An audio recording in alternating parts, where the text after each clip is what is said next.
માની લો તમને આ રીતની વાત કરી હતી મેં લાસ્ટ લેક્ચરની અંદર, એ ખાલી એક પર રિવાઇઝ કરેલો.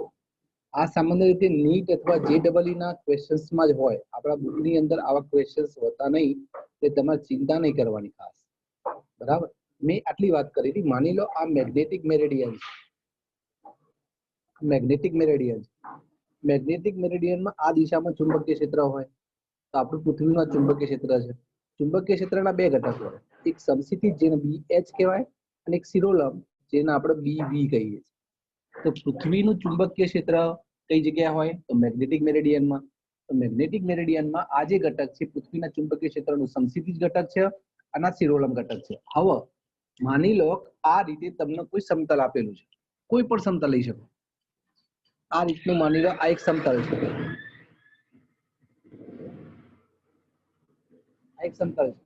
આ સમતલ આ મેગ્નેટિક મેરિડિયન સાથે માની લો આલ્ફા ખૂણો બનાવે છે. આ જે આપેલું આ એકચ્યુઅલમાં શું હતું તો તમને ખબર હોવી જોઈએ. આ છે એ મેગ્નેટિક મેરિડિયન છે અને આ આપેલું સમતલ છે, મતલબ પ્લેન છે. હવે જ્યારે કોઈ સમતલ એ મેગ્નેટિક મેરિડિયન સાથે આલ્ફા ખૂણો બનાવે તો એના માટે એંગલ ઓફ ડીપ કેટલું થાય? મતલબ આપેલ જે પ્લેન છે, સમતલ છે, એ સમતલ માટે એંગલ ઓફ ફાઈ નું સૂત્ર આ રીતે થશે. યાદ રાખવાનું જો tan phi is equal to BB. જુઓ આ જે છે ને, આ જે સમતલ એમાં એક ઘટક તો આ તો ફિક્સ જ રહેશે, પણ આની જગ્યાએ આ ઘટક બદલાઈ જશે. મતલબ આ ઘટક તો એમના એમ, BV ની જગ્યાએ BV તો ખરું જ, BV તો એમના એમ શિરોલંબ ઘટક, પણ આ જે BH છે એની જગ્યાએ આ એની પાસેનું ઘટક આવશે, એટલે cos આલ્ફા વાળો ઘટક આવશે. અહીંયા સૂત્ર થશે BH into cos આલ્ફા. મેં તમને આ સૂત્રનો ઉપયોગ શીખવાડ્યો હતો. આઈડિયા આવે છે? માની લો એક ખૂણો બીટા બનાવો તો BH into cos બીટા આવે, એ ડિપેન્ડ કરે. સાથે સાથે મેં તમને એ પણ વાત કરી કાલના લેક્ચરની અંદર. માની લો કે બે સમતલો છે, બે સમતલ છે, આ બંને સમતલ એકબીજા સાથે 90 ડિગ્રીના ખૂણે છે, મતલબ સમતલો લંબ છે. તો એ વખતે આ બે સમતલમાં એક સમતલનો એંગલ ઓફ phi 1 છે, એંગલ ઓફ ડી, બીજાનો phi 2 છે. અને મેગ્નેટિક જે મેરિડિયન છે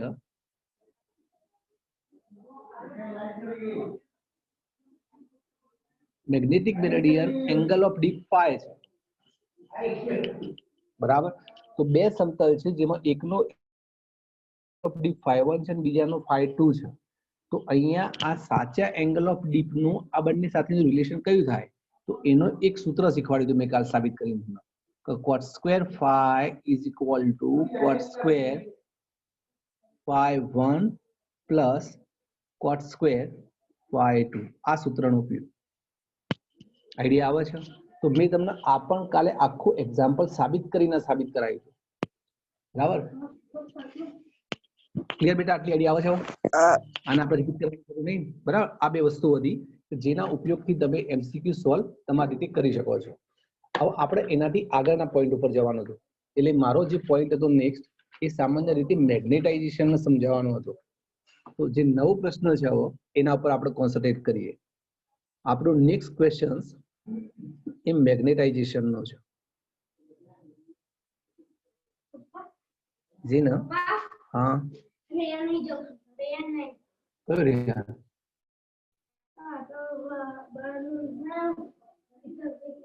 હા તો જાગતો છે. તો અહીંયા મેગ્નેટાઇઝેશન ની ચર્ચા કરવી છે. હવે મેગ્નેટાઇઝેશન સમજતા પહેલા તમારે સામાન્ય રીતે જે પહેલો ખ્યાલ છે, પહેલાથી આપણે જે જાણીએ છીએ એ જુઓ. માની લો અહીંયા કોઈ આ રીતનો પદાર્થ છે અને આ પદાર્થની અંદર અહીંયા આ પરમાણુ છે, એક પરમાણુ છે, આ બીજો પરમાણુ છે, આ ત્રીજો પરમાણુ છે અને ચોથો પરમાણુ, આવા 4 પરમાણુ છે. એક પરમાણુની ડાયપોલ મોમેન્ટ આમ છે, और ડાયપોલ મોમેન્ટની આ દિશા બતાવી મેં. આમ તો સામાન્ય રીતે આની વિચારો તમે તો આનો મતલબ આવો થાય કે આ બાજુ માઇનસ ધ્રુવ હશે અને આ બાજુ પ્લસ ધ્રુવ હશે. એટલે આની ડાયપોલ મોમેન્ટ માઇનસ થી પ્લસ, એટલે આ રીતે હશે. એ રીતે આ જે અણુ છે, આ પરમાણુ છે, એની ડાયપોલ મોમેન્ટ આ રીતે છે. આ જે પરમાણુ છે એની ડાયપોલ મોમેન્ટ આ છે અને આ જે પરમાણુ છે એની ડાયપોલ મોમેન્ટ આ રીતે છે. મતલબ તમે જુઓ કે સામાન્ય સ્થિતિની અંદર કોઈ પણ પદાર્થ તમે લો તો દરેક પદાર્થનો દરેક પરમાણુ એ પોતે ડાયપોલ મોમેન્ટ ધરાવે છે. આ અણુની ડાયપોલ મોમેન્ટ પણ છે, આ અણુની પણ પોતાની ડાયપોલ મોમેન્ટ છે, આ અણુ પણ પોતે ડાયપોલ મોમેન્ટ ધરાવે છે. મતલબ દરેક પરમાણુ મેં તમને કાલ સમજાવ્યું હતું આ તો કે દરેક પરમાણુ એ ડાયપોલ મોમેન્ટ ધરાવે છે, ધરાવે. પણ તમે એ ટોટલ ડાયપોલ મોમેન્ટની વાત કરો, આખા પદાર્થની ટોટલ, મતલબ આ આખો જે પદાર્થ છે ટોટલ ડાયપોલ મોમેન્ટ વિચારો, તો આ ડાયપોલ મોમેન્ટ +2 આવતી હોય તો આ બાજુ ડાયપોલ મોમેન્ટ -2 હશે, આ બાજુ ડાયપોલ મોમેન્ટ +5 આવતી હશે તો આ બાજુ ડાયપોલ મોમેન્ટ -5 હશે. મતલબ ટોટલ ડાયપોલ મોમેન્ટ વિચારો તો 0 થશે. મતલબ બરાબર સમજો, કોઈ પણ પદાર્થ હોય તમે વિદ્યુતીય ક્ષેત્ર એપ્લાય ના કરો તો એ પદાર્થનો દરેક પરમાણુ ડાયપોલ મોમેન્ટ ધરાવે છે. પણ એ પદાર્થનું ટોટલ ડાયપોલ મોમેન્ટ વિચારો તો દરેક પરમાણુની ડાયપોલ મોમેન્ટ વિરુદ્ધ દિશામાં હોવાથી ટોટલ ડાયપોલ મોમેન્ટ 0 મળે. अब આ જે પદાર્થ છે એ પદાર્થને તમે વિદ્યુતીય ક્ષેત્રની હાજરીમાં રાખો તો આપણને ખબર હોવી જોઈએ કે જ્યારે આપણે કોઈ પણ વિદ્યુતીય પદાર્થ હોય એને વિદ્યુતીય ક્ષેત્રની હાજરીમાં રાખીએ તો એ વખતે દરેક પદાર્થની ડાયપોલ મોમેન્ટ એ વિદ્યુતીય ક્ષેત્રની દિશામાં ગોઠવાઈ જાય છે અને એના પર લાગતું ટોર્ક એ p sin θ જેટલું છે. તો થિયોરેટિકલ બેઝ તમે ભણેલા છો. મતલબ એવું થશે, આજે તમે તમારો પદાર્થ મૂકો છો જેની ડાયપોલ મોમેન્ટ, અહીંયા જે ડાયપોલ મોમેન્ટ એક પદાર્થની આમ હતી, એક પદાર્થની ડાયપોલ મોમેન્ટ આમ હતી, એક પદાર્થની ડાયપોલ મોમેન્ટ આમ હતી અને એક પદાર્થની ડાયપોલ મોમેન્ટ આમ હતી, આમ વિરુદ્ધ અલગ અલગ દિશાઓમાં હતી. જ્યારે તમે આ પદાર્થને આ રીતે વિદ્યુતીય ક્ષેત્રની હાજરીમાં મૂકશો, વિદ્યુતીય ક્ષેત્રની હાજરીમાં રાખશો તો આ પદાર્થની ડાયપોલ મોમેન્ટ પણ વિદ્યુતીય ક્ષેત્રની દિશામાં ગોઠવાઈ જશે, આ પદાર્થની ડાયપોલ મોમેન્ટ પણ વિદ્યુતીય ક્ષેત્રની દિશામાં ગોઠવાશે, આ પદાર્થની ડાયપોલ મોમેન્ટ પણ વિદ્યુત ક્ષેત્રની દિશામાં ગોઠવાશે અને આ પદાર્થની ડાયપોલ મોમેન્ટ પણ વિદ્યુતીય ક્ષેત્રની દિશામાં ગોઠવાશે.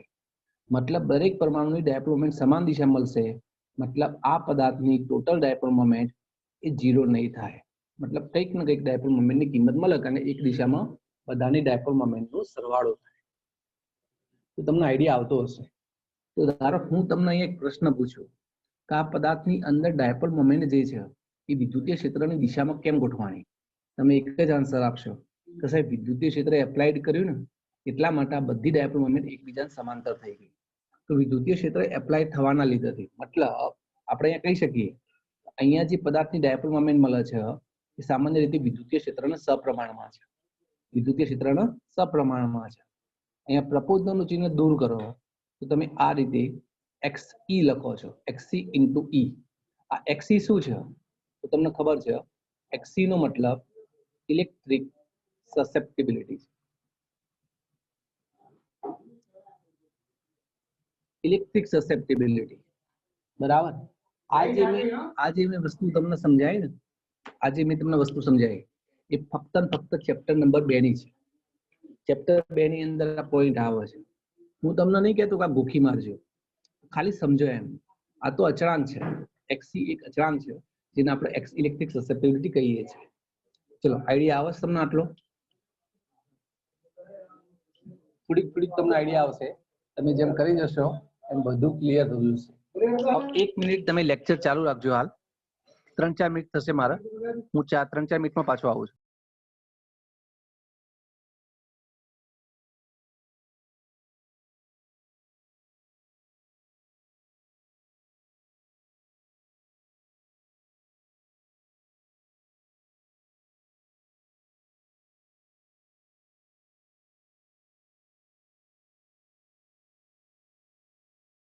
અવાજ આવે છે ક્લિયર? તમારે પેલા એક એલ્બમ બધું લાઈક ચલો ધ્યાન આપો. અહીંયા દરેક પદાર્થ નું આ પરમાણુ કહેવાય, પોતે ડાયપોલ મોમેન્ટ ધરાવે છે પણ ટોટલ ડાયપોલ મોમેન્ટ 0 છે અને વિદ્યુતીય ક્ષેત્ર એપ્લાઇડ નહીં કરતા. પણ જેવું વિદ્યુતીય ક્ષેત્ર એપ્લાઇડ કરો છો દરેક અણુની ડાયપોલ મોમેન્ટ એ વિદ્યુતીય ક્ષેત્ર સમાંતર ગોઠવાઈ જાય છે. મતલબ અહીંયા જે ડાયપોલ મોમેન્ટ મળે છે P એ વિદ્યુતીય ક્ષેત્ર એપ્લાય કરવાના લીધે મળે છે. પ્રપોઝનનું ચિહ્ન દૂર કરો તો અચળાંક મૂકો છો, એને XE કહો છો, એને ઇલેક્ટ્રિક સસેપ્ટિબિલિટીના નામથી ઓળખવામાં આવે છે. આટલી વસ્તુ બેઝિક છે જે તમને પહેલા આવડતી હોવી જોઈએ. હવે મેગ્નેટાઇઝેશન હું સમજાવું છું. માની લો તો તમે કોઈ લોખંડનો ટુકડો લો છો, લોખંડનો ટુકડો લેશો તો એમાં સિચ્યુએશન કેવી હોય છે એ સમજીએ. અહીંયા આ બાજુ હું સમજાવું તમને. માની લો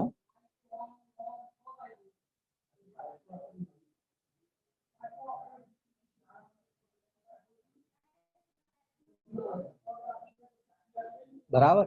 આ તમારે માની લો લોખંડનો ટુકડો છે, લોખંડના ટુકડાની અંદર આ એના પરમાણુ લઈએ, વધારે પરમાણુ નહીં લેતો, હું સમજવા માટે ફક્ત 4 પરમાણુ લઉં છું. આવા 4 પરમાણુ, હવે તમને ખબર છે નીચે મેં જે ચર્ચા કરી શરૂઆતમાં પહેલી ચર્ચા કરી વિદ્યુતના આધારિત કરી, હવે હું ચુંબકના આધારિત વાત કરું છું. મતલબ આ જે ટુકડો છે એ લોખંડનો ટુકડો છે. લોખંડનો ટુકડો નો એક કણ આ દિશા મેગ્નેટિક મોમેન્ટ ધરાવતો હશે, બીજો કણ જે છે એ માની લો આ દિશા મેગ્નેટિક મોમેન્ટ ધરાવતો હશે, એક કણ આ દિશા મેગ્નેટિક મોમેન્ટ ધરાવો અને બીજો કણ આ દિશા મેગ્નેટિક મોમેન્ટ ધરાવો. તમને બધાને ખબર છે મેગ્નેટિક મોમેન્ટ માની લો આ S ધ્રુવ હોય અને આ N ધ્રુવ હોય તો મેગ્નેટિક મોમેન્ટ સામાન્ય રીતે S થી N તરફ હોય. આઈડિયા આવે છે? મતલબ અહીંયા દરેક પરમાણુ મેગ્નેટિક મોમેન્ટ ધરાવે છે. મતલબ આ બાજુ S ધ્રુવ હશે ને આ બાજુ N ધ્રુવ હશે, આના માટે આ બાજુ S ધ્રુવ હશે, આના માટે આ બાજુ N ધ્રુવ હશે, એ રીતે. પણ તમને હું પૂછું કે અહીંયા આ આખો લોખંડનો જે પરમાણુ છે એની ટોટલ ડાયપોલ મોમેન્ટ એટલે કે ટોટલ મેગ્નેટિક મોમેન્ટ કેટલી થશે? તો તમે જવાબ આપશો 0. કેમ 0 થશે? અહીંયા ટોટલ ચુંબકીય ક્ષેત્ર ટોટલ મેગ્નેટિક મોમેન્ટ 0 કેમ થઈ અહીંયા? કારણ કે એકની મેગ્નેટિક મોમેન્ટ આમ છે તો એની વિરુદ્ધ દિશાની મેગ્નેટિક મોમેન્ટ અહીં છે, એટલે પ્લસ કહેવાય માઇનસ કહેવાય, ટોટલ મેગ્નેટિક મોમેન્ટ 0. આ રીતે બંનેની મેગ્નેટિક મોમેન્ટ પણ 0 થશે, મતલબ ટોટલ મેગ્નેટિક મોમેન્ટ 0. મેગ્નેટિક મોમેન્ટનું સમીકરણ ખબર છે તમને? મેગ્નેટિક મોમેન્ટનું સમીકરણ કંઈક આ રીતે હોય છે, 2 μ0 m upon 4 pi r cube is equal to ચુંબકીય ક્ષેત્ર. આ ચુંબકીય ક્ષેત્રનું સમીકરણ છે. વિશ્વ રેખા પરનું લો તો 2 ના આવે, સોરી અક્ષ પરનું લો તો 2 ના આવે. હવે તમે વિચારો આ મેગ્નેટિક મોમેન્ટ 0 હોય, લોખંડ માટે મેગ્નેટિક મોમેન્ટ 0 હોય, એનો મતલબ કે એની ચુંબકીય ક્ષેત્ર કેટલું થાય? 0 થાય. મતલબ આ લોખંડનો ટુકડો નોર્મલ સ્થિતિમાં ચુંબક તરીકે કામ કરી શકે? તમે કહેશો ના. કેમ ના કરે? તો મેં તમને કીધું કે લોખંડના ટુકડાની અંદર રહેલા દરેક પરમાણુમાં મેગ્નેટિક મોમેન્ટ ટોટલ 0 થાય. મેગ્નેટિક મોમેન્ટ 0 થાય મતલબ ચુંબકીય ક્ષેત્ર 0 થાય, મતલબ લોખંડનો ટુકડો નોર્મલ સ્થિતિમાં એ સામાન્ય રીતે મેગ્નેટિક મોમેન્ટ ધરાવતો નહીં. હવે તમે વિચારો આ જ લોખંડના ટુકડાને હું ચુંબકીય ક્ષેત્ર એપ્લાઇડ કરું, મતલબ એના પર હું ચુંબકીય ક્ષેત્ર એપ્લાઇડ કરાવું. જેવું ચુંબકીય ક્ષેત્ર એપ્લાઇડ કરીશ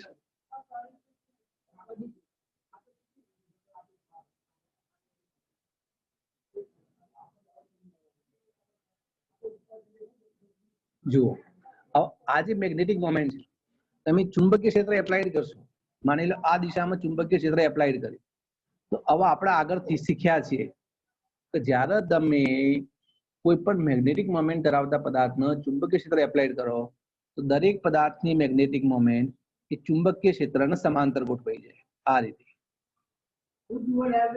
બરાબર યાદ રાખો. ચુંબકીય ક્ષેત્ર એપ્લાઇડ કર્યું તો એ જ લોખંડનો ટુકડો એ સમાંતર મેગ્નેટિક મોમેન્ટ ધરાવતો થઈ ગયો. મતલબ આ સ્થિતિની અંદર ટોટલ મેગ્નેટિક મોમેન્ટ 0 નહીં. અહીંયા મેગ્નેટિક મોમેન્ટ 0 હતી પણ અહીંયા મેગ્નેટિક મોમેન્ટ 0 નહીં. તમને આઈડિયા આવતો હશે. अब મેગ્નેટિક મોમેન્ટ 0 નહીં તો એ વખતે તમે એકમ કદ દીઠ મેગ્નેટિક મોમેન્ટ શોધો. એકમ કદ દીઠ મેગ્નેટિક મોમેન્ટ શોધો. એકમ કદ દીઠ મેગ્નેટિક મોમેન્ટ એના આપણા સામાન્ય ભાષાની અંદર એકમ કદ દીઠ મેગ્નેટિક મોમેન્ટને આપણે સામાન્ય ભાષાની અંદર મેગ્નેટાઇઝેશન કહીએ છીએ. સર અવાજ પાટા તમારો. ઓકે, એકમ કદ દીઠ જે મેગ્નેટિક એના જે આપણે મેગ્નેટાઇઝેશન કહીએ છીએ તો ધ્યાન રાખો. માની લો આ લોખંડનો ટુકડો V કદ ધરાવે છે, તો આ લોખંડના ટુકડાનું જે V કદ હતું તો મેગ્નેટિક મોમેન્ટ મળી m, તો આપણે લખી શકીએ જુઓ તો V કદ દીઠ મેગ્નેટિક મોમેન્ટ કેટલી મળી? Small m. તો એકમ કદ દીઠ મેગ્નેટિક મોમેન્ટ કેટલી મળે? તો એકમ કદ દીઠ મેગ્નેટિક મોમેન્ટ નો મતલબ થાય 1 × m ભાગ્યા v. મતલબ મેગ્નેટિક મોમેન્ટ નો મતલબ થાય m નેટ ભાગ્યા v. આ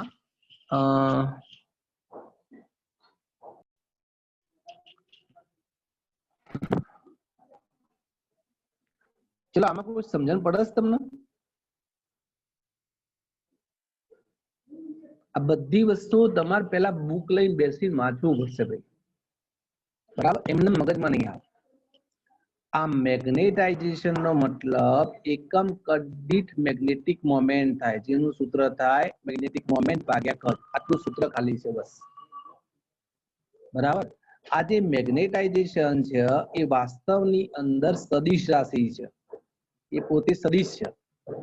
અને એની દિશા કઈ તરફ હોય હું કહી દઉં છું. મેગ્નેટાઇઝેશન ની દિશા એ મેગ્નેટિક મોમેન્ટ ની દિશામાં હોય. મેગ્નેટિક મોમેન્ટ ની દિશા એસ ધ્રુવ થી એન ધ્રુવ તરફ હોય છે. આપણને આઈડિયા છે. ચલો એકમની વાત કરતા હોય તો મેગ્નેટિક મોમેન્ટ નો એકમ થાય એમ્પિયર ઇન્ટુ મીટર સ્ક્વેર, અને કદનો એકમ મીટર ક્યુબ થાય. મતલબ મેગ્નેટાઇઝેશન નો એકમ એમ્પિયર પર મીટર થાય. થાય કે નહીં? એટલે તમે આના એકમમાં એમ્પિયર મીટર ઇન્વર્સ પણ લખી શકો. તો આ થોડીક શરૂઆત છે જસ્ટ મેગ્નેટાઇઝેશન ની. પ્રશ્ન પૂછાય નહીં, ગભરાતા નહીં. કોઈ પ્રશ્ન તમને પૂછશે નહીં યાર, પણ બેઝિક સમજવું પડે. ચલો હવે એક કામ કરો, બધા લીવ થઈ જાઓ, ફરીથી જોઈન થાઓ. દરેક લીવ થઈ જાય ફરીથી જોઈન થાય. હું મીટિંગ સ્ટોપ કરી દઉં છું.